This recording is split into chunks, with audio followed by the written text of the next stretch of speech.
Magandang hapon! Kumusta po? Narito po ulit ang update natin para sa lagay ng ating panahon ngayong hapon po ng June 8, 2024 na kung saan sa ngayon ay patuloy po na malakas ang bugso ng hanging habagat dito po sa ating bansa lalo na sa kanlurang bahagi, pero sa kabila po niyan ay wala naman pong bagyo na nakikita pa na tatawid dito po sa ating bansa hanggang sa susunod na 2 linggo ay posibleng storm free pa rin po tayo.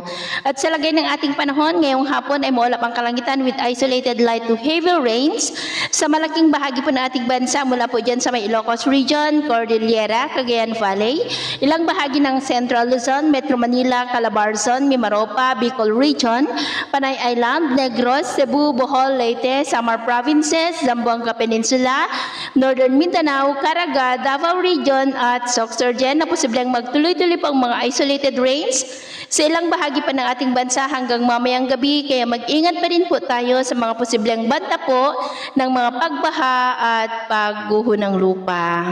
At sa atin naman pong mga baybayin, wala naman po tayong nakataas na namang gale warning signals, pero iba yung pag-ingat lamang po kung papalaot tayo para mas makaiwas sa mga sakunang pangkaragatan. So ito po ng latest update natin sa araw na ito. At ako po muli si James na nagsasabing sa kahit anong pagsubok po na darating sa ating buhay, huwag po tayong mawawalan ng pag-asa. Thank you and God bless!